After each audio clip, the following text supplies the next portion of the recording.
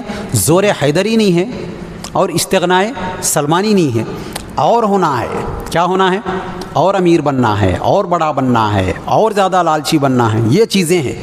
تو اس میں نہ زہد ہے نہ زور ہے.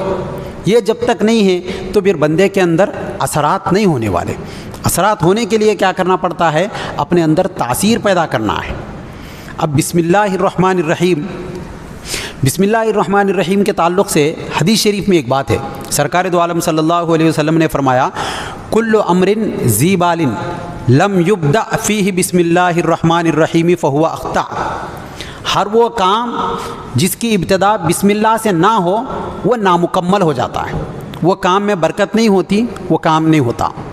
حدیث شریف میں سرکار دو عالم صلی اللہ علیہ وسلم نے فرمایا، اس لیے جس کام کی ابتدا اچھی ہوتی ہے اس کام کی انتہا بھی اچھی ہوتی ہے۔ ہمارے وہ انگریزی میں کیا بولتے ہو، first impression is the best impression, پہلی ملاقات اچھی ہونا ہے۔ اسی لیے ہمارے پاس اسلامی احکامات کے مطابق بچہ جب تولد ہوتا، بچہ پیدا ہوتا تو پہلے کیا کرتے؟ اس کے کان میں اذان دیتے۔ اذان کیوں دیتے؟ ساری زندگی اسلامی طریقے پر رہے، سرکار دو عالم صلی اللہ علیہ وسلم کی محبت میں رہے، اللہ کی اطاعت عبادت کرتے رہے، اور پوری زندگی شریعت مطہرہ پر عمل پیرا ہو کر زندگی بسر کرے، اور مرتے وقت کلمہ نصیب ہو، جس مقصد کے لیے دنیا میں آیا وہ مقصد اس کا پورا ہو جائے، یہی مقصود ہوتا ہے۔ ابتدا اچھی تو انتہا بھی اچھی ہوتی ہے۔ ہمارے پاس دکاندار جو لوگ ہوتے ہیں، یہاں سندھنور میں تو ہوتا ہے ایسا، پہلا جو خریدار ہوتا ہے اس کو، جس کو بونگی کہتے ہیں، پہلا خریدار کو ادھار نہیں دیتے، کہتے ہیں نہیں پہلا خریدار کو ادھار نہیں دینا، پھر شام تک ادھار چلنے والا ہے، اس لیے پہلا خریدار کو کیا کریں گے؟ نقد دیں گے۔ نقد دیا تو آخر تک، اور ماں باپ بھی کہتے ہیں بچوں کو صبح صبح اٹھ کے رونا نہیں ہے، کیوں؟ صبح صبح اٹھ کے رویا پھر شام تک دن خراب ہوتا۔ تو یہ جو آغاز اگر اچھا ہوا تو انجام بھی کیا ہوتا ہے؟ اچھا ہوتا ہے۔ اسی لیے ہر کام کی ابتدا میں کیا پڑھنا ہے؟ بسم اللہ الرحمن الرحیم پڑھنا ہے۔ مسلمان ہر کام کی ابتدا میں کیا پڑھتے ہیں؟ بسم اللہ الرحمن الرحیم پڑھتے ہیں۔ بسم اللہ الرحمن الرحیم، حدیث شریف میں بسم اللہ الرحمن الرحیم میں کتنے حروف ہیں؟ 19 حروف ہیں۔ کتنے حروف؟ 19، 19 حروف ہیں بسم اللہ الرحمن الرحیم میں۔ اور یہ 19 حروف جو جہنم پر 19 فرشتوں کو مقرر کیا گیا ہے، سورہ مدثر میں ہے، لواحۃ للبشر علیہا 19، اللہ نے 19 فرشتوں کو مقرر کیا ہے۔ آدمی جہنم کے ان فرشتوں سے نجات اگر پانا ہے تو جو آدمی بسم اللہ الرحمن الرحیم کثرت سے پڑھتا ہے وہ آدمی اس سے نجات پا لیتا ہے۔ ہر کام سے پہلے بسم اللہ الرحمن الرحیم پڑھنا ہے، اور پڑھتے بھی ہیں مسلمان۔ اور بسم اللہ کو اتنا پڑھنا ہے عادت ہو جائے، اس سے آدمی کیا ہو جاتا ہے؟ گناہوں سے بچ جاتا ہے۔ کیسے؟ اگر کوئی شخص چوری کرنا چاہتا ہے، اس کی زبان سے اچانک بسم اللہ آ گیا تو سوچتا ہے کون نہیں تو نے، اللہ تو بھی دیکھ رہا۔ کوئی آدمی کسی کو مارنے کی طرف آمدہ ہے، اچانک بسم اللہ زبان پہ آ گیا تو کیا کرتا ہے؟ پھر رک جاتا ہے۔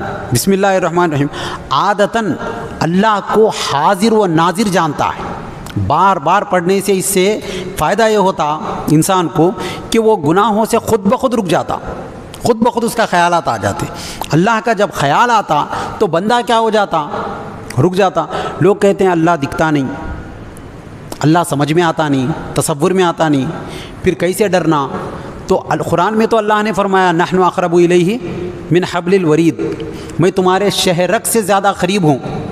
ادعونی استجب لکم، تم مجھ سے دعا طلب کرو، دعا کرو، میں تمہاری دعا کو قبول کروں گا۔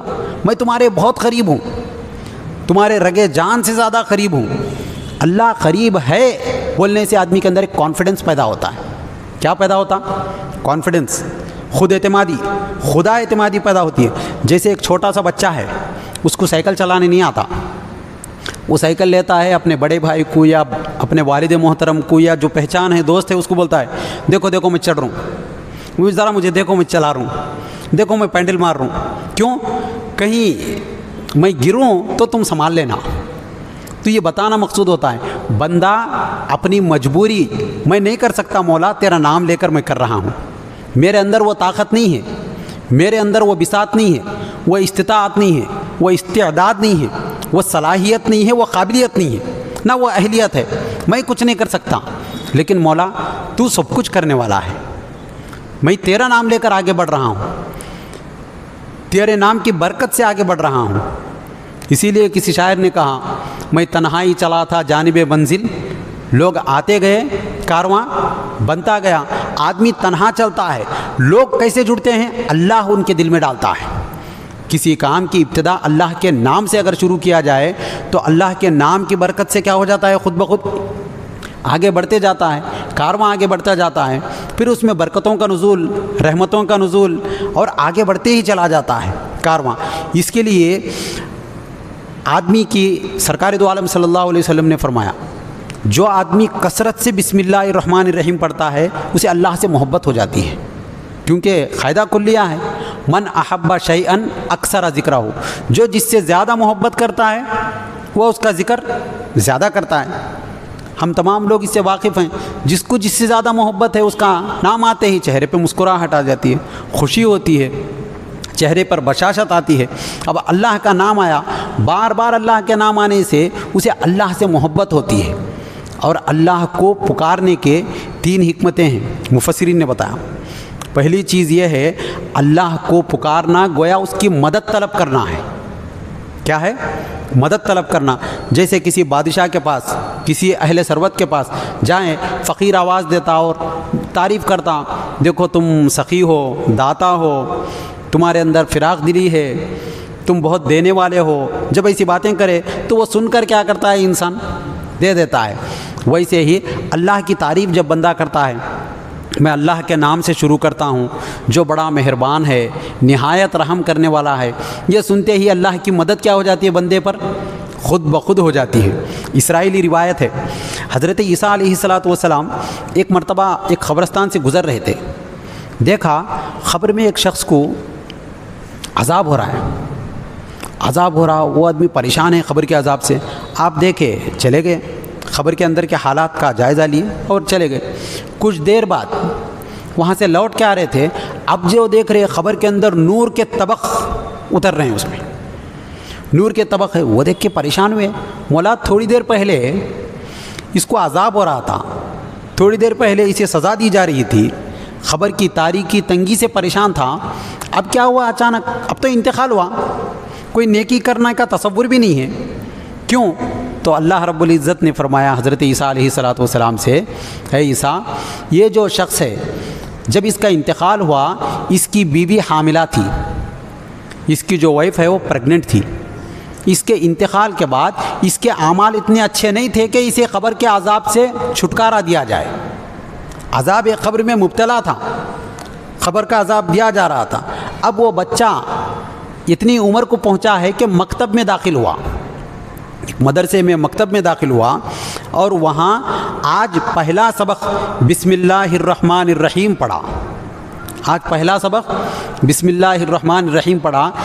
جس کی اولاد زمین کے اوپر، جس کی اولاد زمین کے اوپر مجھے اللہ کے نام سے شروع کرتا ہوں جو بڑا مہربان نہایت رحم کرنے والا ہے، یہ کہے، اس کو میں زمین کے اندر سزا دوں، یہ میری رحمانیت اور رحیمیت کے لیے گوارا نہیں ہے، مجھے حیا محسوس ہوتی ہے، شرم محسوس ہوتی ہے، اس لیے میں اس کو عذاب قبر نہیں دیتا، بلکہ اس کو کیا کر دیا؟ اس کے گناہوں کو معاف کر دیا۔ ویسے ہی بندہ، یہ ثواب جاریہ ہے، یہ کیا ہے؟ ثواب جاریہ ہے۔ آدمی اگر اپنے اولاد کو پڑھایا، کوئی نیکی کا کام کیا، ثواب جاریہ کا کام کیا، تو یہ ثواب کیا کرتا ہے؟ اس کے عذاب کے ٹلانے کا سبب بنتا ہے، اس کے عذاب کو ختم کرنے کا سبب بنتا ہے۔ اور مفسرین اکرام نے فرمایا، بسم اللہ الرحمن الرحیم، اللہ کا اسم ذاتی ہے، اللہ کا اسم ذاتی نام ہے، یہ اللہ نام کوئی بھی رکھ نہیں سکتے، کسی کا نام اللہ نہیں رکھ لینا، اللہ اگر رکھیں گے تو گناہ ہوگا، اللہ نام نہیں رکھنا، اور صرف رحمان بھی نہیں رکھنا، عبد الرحمن رکھنا، کیونکہ قرآن مجید میں ہے، قل ادعوا اللہ او ادعوا الرحمن ایما تدعوا فلہ الاسماء الحسنی، نام رکھنا ہے تو اللہ کو بلانا ہے تو اس میں ذات کے ساتھ، اللہ کے ساتھ، رحمان کے ساتھ بلا سکتے ہیں، اور اس کے الگ الگ اوصاف ہیں اس کے بلا سکتے ہیں۔ اور ایک قاعدہ یاد رکھنا ہے، نام عربی نام جو قرآن میں حدیث میں ہے وہی نام بلانا، اور فارسی کے نام بھی لے سکتے، دوسرے نام نہیں لینا۔ دوسرے نام جناردن کا نام بول دیے، ایسے نام جو دوسرے زبانوں پر دلالت کرنے والے ہوں۔ اگر آدمی نام لینا چاہ رہا میں بھگوان کے نام سے کھاتا ہوں، یہ غلط ہے۔ میں پرمیشور کے نام سے کھاتا ہوں، یہ غلط ہے۔ میں ایشور کے نام سے کھاتا ہوں، یہ غلط ہے۔ ایسا نہیں بولنا۔ حدیث میں کیا آیا؟ بسم اللہ الرحمن الرحیم، اللہ کے نام سے کھاتا ہوں، یہ بول سکتے ہیں۔ تو ایسے الفاظ نہیں بولنا، یہ نہیں بولنا دیکھو وہ بھی نام یہ بھی نام ہی کچھ ہم بولیں گے اس کو، تو اس کی اجازت نہیں ہے، اور خطان بولنا بھی نہیں ہے یہ چیزیں۔ اللہ کی رحمانیت رحیمیت، یہ دو اوصاف میں رحمانیت کیا ہے؟ سارے لوگوں پر اس کی رحمت عام ہے۔ اس کو مفسرین اکرام نے یہ بتایا، اللہ کی رحمانیت کا ظہور دنیا میں ہوتا ہے، کافروں کے لیے بھی رحم، مشرکین کے لیے بھی رحم کرتا ہے۔ دیکھے ایک چائے والا یتیم جس کی ماں لوگوں کے گھروں میں برتن مانجتی تھی، آج سب سے بڑے پوسٹ پر چلا گیا، تو یہ اللہ کی رحمانیت ہے۔ وہ چاہتا ہے تو نچلے آدمی کو کیا کر سکتا ہے؟ اونچا اٹھا دیتا ہے، اس کی رحمانیت ہے۔ جیسے شداد تھا، شداد کا ذکر تو روایتوں میں آیا ہے، آپ سنے ہوں گے کئی مرتبہ۔ شداد نامی ایک بادشاہ تھا، حضرت اسرائیل علیہ السلام کہ حضرت جبرائیل علیہ السلام سے ملاقات ہوئی۔ ملاقات کے دوران حضرت جبرائیل نے پوچھا اسرائیل علیہ السلام کو، اسرائیل علیہ السلام کون ہے معلوم نا؟ جان نکالنے والے، روح قبض کرنے والے، ملک الموت جس کو کہتے ہیں۔ انہوں نے پوچھا اتنے لوگوں کی جان نکالتے، کبھی کسی پر رحم آیا جان نکالتے وقت؟ تو انہوں نے کہا ہاں 2 لوگوں پر رحم آیا۔ ویسے تو اللہ کا حکم جو ہوتا ہے وہ کرنا ہے، اللہ جو کرتا ہے کہتا ہے وہی کرنا ہے، اور وہ جو ارادہ کرتا ہے وہ کر دیتا ہے، فعال لما یرید۔ ایک مرتبہ اس وقت رحم آیا، ایک کشتی میں لوگ سوار تھے، جا رہے تھے سمندر کے درمیان، تو اچانک کیا ہو گئی؟ کشتی پاش ہو گئی، ٹکڑے ٹکڑے ہو گئی۔ ایک ٹکڑے پر ماں اور بچہ تھے۔ ماں اس وقت کیا تھی؟ حاملہ تھی۔ وہاں ڈیلیوری بھی ہوئی، بچہ تولد ہوا۔ بچہ تولد ہونے کے بعد ماں تو گر گئی، بچے کو کہاں رکھی؟ تختے پر رکھی۔ اس وقت اللہ کا حکم آیا کہ ماں کی روح قبض کرو۔ تو حضرت اسرائیل نے فرمایا بچے کی حالت کیا ہوگی؟ دونوں کو مارنا کوئی بڑی بات نہیں ہے، سمندر کے بیچ میں ہے، موجیں مار رہے، تختے پر ہے، بچے کا کیا ہوگا؟ تو مگر اللہ کا حکم ہے، فرشتے اللہ جو حکم دیتا وہ کر دینا ہے، سر منہ بھی مخالفت نہیں کرتے، روح قبض کر لیے۔ اب اللہ کی ذات پالنے والی ہے، کیسے کیسے ان کو پالتا ہے، کیا کیا بناتا ہے، اس کی رحمانیت ہے۔ اپنے ہو یا پرائے ہو، مسلمان ہو یا غیر مسلم ہو، وفادار ہو یا غدار ہو، اطاعت گزار ہو یا باغی ہو، ہر ایک کو پالتا، دنیا میں ہر ایک کو عطا کرتا۔ اسی لیے رحمان کو ابتدا میں لایا گیا۔ رحمان دنیا میں سب کے لیے مرحومین سب ہیں، سب کو رحم کرتا ہے۔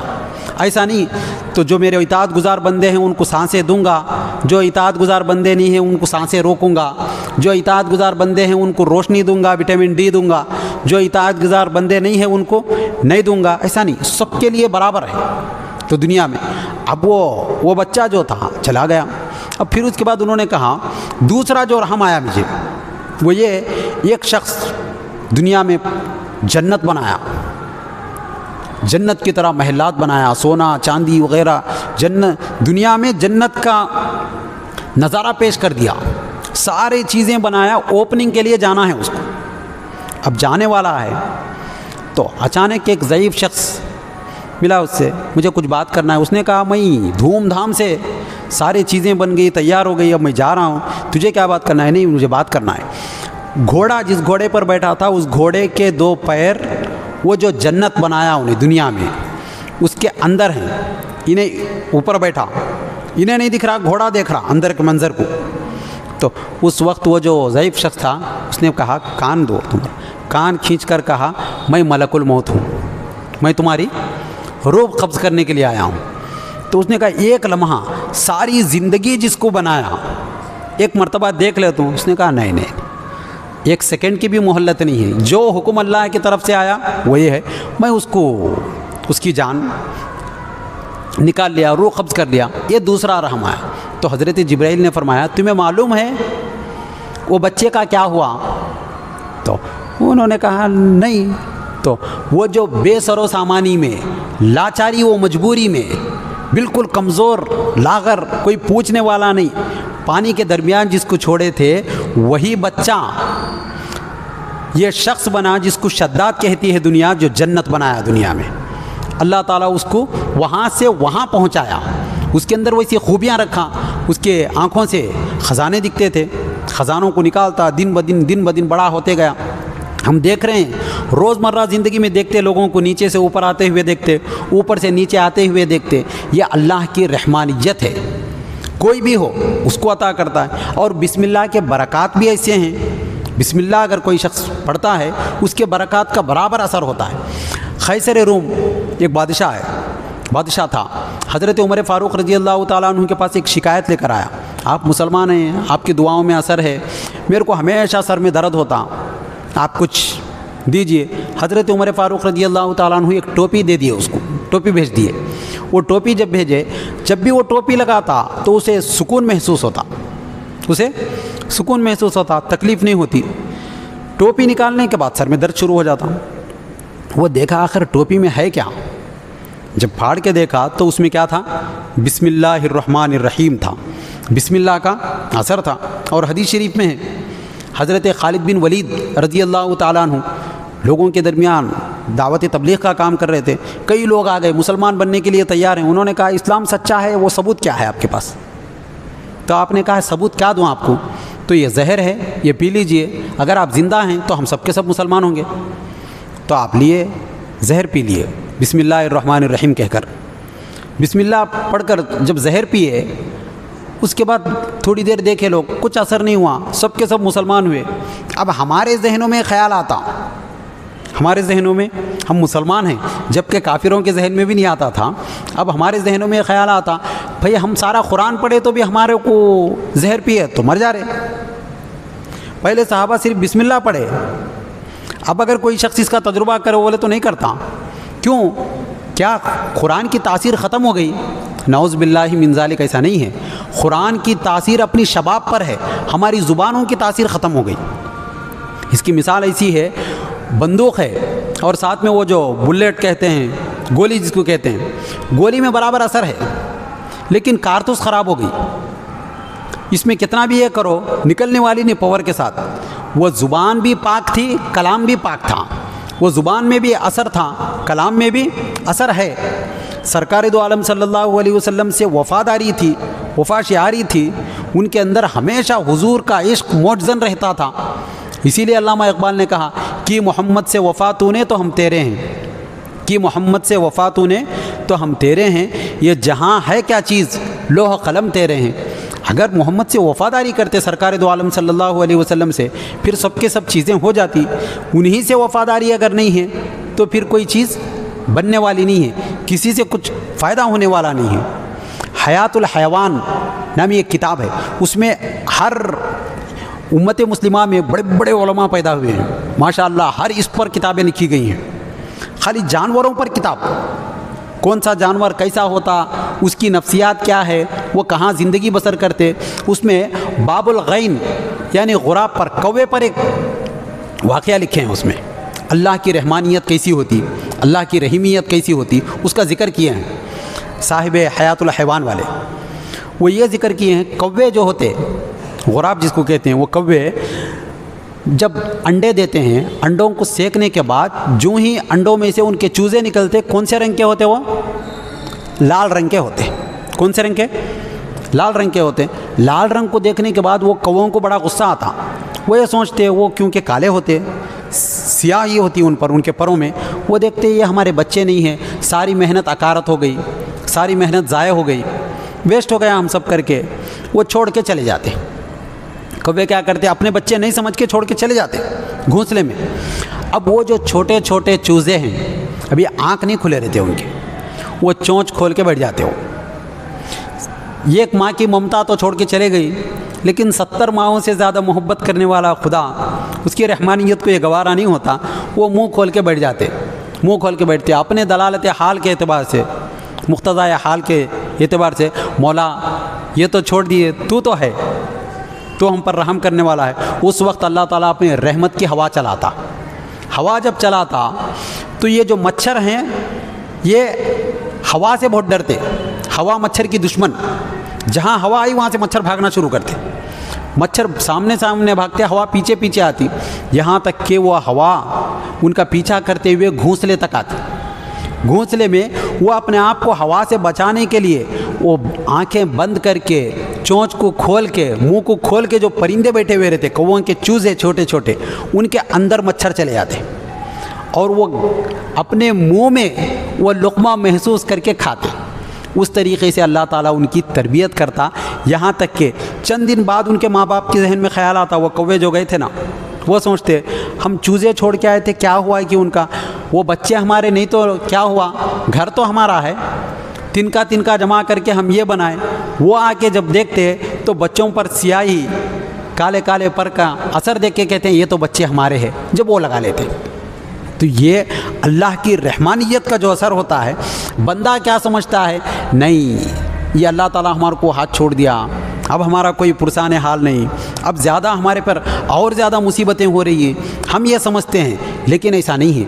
اللہ تعالیٰ ہمیشہ بندوں پر جو آزمائشیں آتی ہیں، جو غلطیاں ہوتی ہیں، ان کے گناہوں کی تلافی کے لیے اللہ تعالیٰ آزماتا ہے۔ تفسیر روح البیان میں اس ضمن میں ایک واقعہ ذکر کیے ہیں، حدیث شریف ہے، اسرائیلی روایت ذکر کیے ہیں۔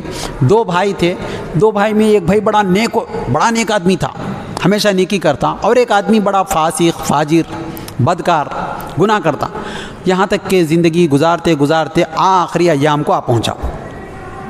جب آخری وقت آیا تو بڑا بھائی بولا، دیکھ پوری زندگی نافرمانی میں گزارا، پوری زندگی بیکار کر دیا، اب تجھے جہنم سے کون بچانے والا، اب تو اللہ کا عذاب تیرا مقدر ہو گیا، اب تو جانے والا ہے۔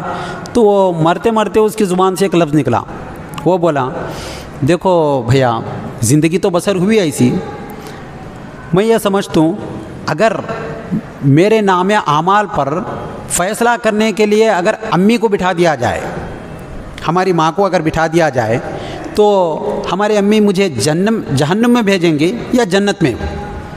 بڑا بھائی بولا، ظاہر بات ہے ماں ہے، کتنی بھی غلطیاں کرو تجھے جنت میں ہی بھیجے گی۔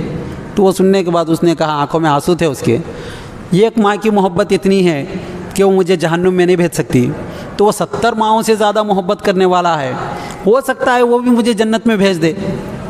یہ بول دیا اور روح قبض ہو گئی، انتقال ہوا۔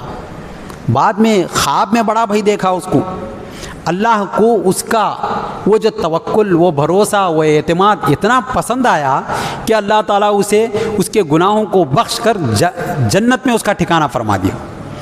تو بندہ کیا ہے، نا امید نہیں ہونا ہے، پر امید ہونا ہے، حالات کیسے بھی ہوں۔ کیوں کہ اللہ کی رحمانیت اور رحیمیت ہمیشہ ہمارے ساتھ ہے۔ ہم یہ سوچنا ہے کیا ہو گیا، ہمارا ذہن میں کیا ہوتا ہے، اب ہو گیا، اسلام کی تاثیر ختم ہو گئی، شاید پہلے جیسا نہیں ہے۔ اسی لیے علامہ اقبال نے کہا، یقی محکم عمل پہ ہم محبت فاتح عالم، یقی محکم عمل پہ ہم محبت فاتح عالم، جہاد زندگانی میں یہی ہے مردوں کی شمشیریں۔ آدمی اگر یقین محکم ہونا، عمل پہ ہم مسلسل کام کرنا ہے، یہ کام کرتا رہا تو اس کام کی وجہ سے قبولیت ہوتی۔ ہم کیا کرتے، تھوڑا کام کرتے پھر کیا کرتے، نہیں یہ نہیں ہوتا۔ کوئی بھی کام ہو، اپنے مقصد میں کامیاب ہونے کے لیے مسلسل کوشش کرنا ہے، مسلسل جد و جہد کرنا ہے، عمل پیہم کرنا ہے۔ ایک چونٹی سے سیکھنا ہے، مقصد کو پہنچنے کے لیے ایک چونٹی کو دیکھیے، بڑے اسکالرز اس کے بارے میں لکھیں، چونٹی اگر کسی بلندی پر جانا چاہتی ہے، اگر 20 مرتبہ بھی گر جائے تو 21ویں مرتبہ پھر کوشش کرتی، چھوڑتی نہیں اپنے مقصد میں۔ آپ اگر ہاتھ آڑے رکھیے، کبھی کسی کو مار کے دیکھیے، کسی مکوڑے کو زور سے مارو پھر پلٹ کے وہیں چاہتا، راستہ بدلتا لیکن منزل نہیں بدلتا۔ منزل مقصود کو پانے کا جو جنون ہوتا، وہ جنون مسلمانوں میں ہونا ہے، کوشش کرنا ہے۔ صرف بسم اللہ الرحمن الرحیم زبان سے بولے، دل میں اثرات نہیں، یقین نہیں، کیفیت نہیں، نہ خدا اعتمادی نہ خود اعتمادی، تو پھر اس کا فائدہ نہیں ہوتا۔ کام کرنا ہے، ہر کام کی ابتدا میں بسم اللہ کرنا ہے، تو ساتھ میں کیا ہونا ہے، السعی منی والاتمام من اللہ۔ کوشش میری جانب سے ہے اور تکمیل کرنے والی ذات اللہ کی ہے. کوشش کرنا ہے, مسلسل کوشش کرنا ہے. مسلسل جب بندہ کوشش کرتا ہے تو اس کو وہ چیزیں حاصل ہوتی ہیں. ورنہ آدمی ہاتھ پر ہاتھ دھرے بیٹھ کر نہیں اتنی دعا کر رہا ہوں کیا بھی ہو رہا نہیں, اتنے وظیفے پڑھ رہا ہوں کیا بھی ہو رہا نہیں, بغیر پڑھے بغیر محنت کرے کہ آدمی کو کوئی چیز ویسے ہی حاصل نہیں ہوتی. ملت اسلامیہ کے لیے آج بیدار ہونے کی ضرورت ہے, خواب سے بیداری کی ضرورت ہے. نوجوانوں کو خصوصاً ذہن کھولنے کی ضرورت ہے, آنکھ کھولنے کی ضرورت ہے, باشعور ہونے کی ضرورت ہے. حالات کس طرف اشارہ کر رہے ہیں, ہم کیا کر رہے ہیں, ہمیں کیا کرنا چاہیے, یہ سارے چیزیں اگر ہوش و حواس میں رہ کر کام کریں گے تو انشاءاللہ العزیز اس کا ضرور بھی ضرور کیا ہوتا ہے, نتائج برآمد ہوتے ہیں. ورنہ صرف بیٹھنا, کام کا ارادہ کرنا پھر کام نہیں کرنا, کام کی طرف عملی اقدام نہیں کرنا, تو پھر اس سے کوئی چیز حاصل ہونے والی نہیں ہے. بسم اللہ الرحمن الرحیم کے تعلق سے دو چیزیں علمی باتیں ہیں, اس کو ذہن میں رکھنے کی ضرورت ہے. ایک یہ ہے بسم اللہ الرحمن الرحیم قرآن کی ایک آیت ہے, سورہ نمل میں ہے, انہ من سلیمان و انہ بسم اللہ الرحمن الرحیم. ایک اور دوسرا اس کے علاوہ بھی قرآن کی ایک آیت ہے, کسی صورت سے متصل نہیں ہے. امام اعظم ابو حنیفہ رحمۃ اللہ علیہ کے پاس کسی صورت سے ملی ہوئی نہیں ہے, بلکہ فصل بین صورتین, دو صورتوں کے درمیان فصل کرنے کے لیے, فرق کرنے کے لیے بسم اللہ پڑھا جاتا ہے. اسی لیے ہمارے پاس نماز میں 4 چیزیں آہستہ پڑھتے ہیں. ایک تعوذ اعوذ باللہ من الشیطان الرجیم, دوسرا بسم اللہ الرحمن الرحیم, تیسرا ثنا سبحانک اللہم و بحمدک, چوتھا آمین. یہ 4 چیزیں کیا کرتے ہیں, آہستہ پڑھتے ہیں. اور شافعی حضرات کے پاس کیا ہے, بسم اللہ الرحمن الرحیم سورت کی کیا مانتے ہیں, سورہ فاتحہ کی آیت کہتے ہیں. تو ذہن میں یہ بات رکھنا ہے, بسم اللہ الرحمن الرحیم کو آہستہ پڑھنا ہے اور قرآن کے 2 صورتوں کے درمیان فصل کے لیے آئی ہے, یہ چیز. اور دوسرا رحمان اور رحیم, رحمان کیا ہے, اعلیٰ ہے, رحمان میں زیادہ بلاغت ہے, رحمت کی صفت زیادہ ہے, اگرچہ کہ عربی کے قاعدے کے خلاف ہے. یہ عربی کا قاعدہ کیا, ہمارے انگریزی میں بھی اگر کسی کو کہا جائے یہ PhD ہولڈر ہیں بول کے اگر بول دیا ہم ڈاکٹر صاحب ہیں بولے, تو ساتھ میں SLC بھی پاس ہوئے بولنے کی ضرورت پیش آتی کیا؟ اگر کسی کو کہا جائے ہمارے مفتی کلیم صاحب بیٹھے ہوئے ہیں, مفتی صاحب ہیں بول دیے, تو ساتھ میں مولوی صاحب بھی ہیں, عالم صاحب بھی ہیں, فاضل صاحب بھی ہیں بولنے کی ضرورت پیش آتی نہیں آتی. آدمی اگر انجینئر ہے تو سامنے والا بولا SLC بھی پاس ہے کیا, بولے تو کیا بولیں گے آپ, ارے یہ تو نادان ہے, اس کو معلوم نہیں ہے. انجینئر بننے کے لیے پہلے SLC ہونا, پھر PUC ہونا, پھر اس کے بعد انجینئر ہونا. تو یہاں اللہ رحمان کو پہلے ذکر کر دیا, اعلیٰ چیزیں ہیں, پھر بعد میں رحیم کو ذکر کیا. تو اس کی 2 چیزیں, تھوڑا علمی بات ہے, برداشت کر لیجئے, سمجھ میں آ جاتی بات. رحمان کیا ہے, اللہ کے اسم جلال, اللہ کیا ہے, جب بھی اللہ نام لکھتے قرآن میں دیکھے ہوں گے آپ پہلے اٹے میں, اس کے ساتھ کیا ہوتا, اللہ جل جلالہ, جلالت والا کلام. اللہ کہتے ہی لوگ اللہ ہے. آدمی کیا ہوتا ہے, جو بارعب ہوتا ہے, جو جلالت والا ہوتا ہے, جو بہت زیادہ بڑا کبریائی ہوتی ہے, اس کے پاس جانے سے گھبراتا ہے. چھوٹے بچے کو دیکھو آپ, گھور کے دیکھے تو ڈر جاتا, باپ سے زیادہ ماں کے پاس زیادہ جاتا, کیونکہ ممتا زیادہ ہوتی. تو ساتھ ہی اس جلالت کے ساتھ اللہ تعالیٰ ایسے نام کو ذکر کر دیا, جتنے بھی بندے ہیں وہ اللہ کے پاس آ جائیں. رحمان کا نام ذکر کر دیا, بے حد رحم کرنے والا ہے, بے حد مہربان ہے, اس کا ذکر فرما دیا. اور دوسرا کیا ہے, موزونیت, وزن جس کو کہتے ہیں, فصحائے عرب, بلغائے عرب, جس کو دیکھ کر گھٹنے ٹیک دیے, ایسا بلیغ کلام. تو یعنی اعوذ باللہ من الشیطان الرجیم آیا, یا میم آیا آخر میں. یہاں بسم اللہ الرحمن الرحیم, یہ 2 جمنا ہے. کیا ہونا ہے, 2 کو جمانے کے لیے, موزونیت کے لیے, موسیقیت کے لیے اور لحن کے لیے, اس کے لیے بھی اس چیز کو داخل کیا گیا. سرکار دو عالم صلی اللہ علیہ وسلم معراج میں جب گئے تو آپ صلی اللہ علیہ وسلم نہروں کو دیکھے, ایک پانی کی نہر,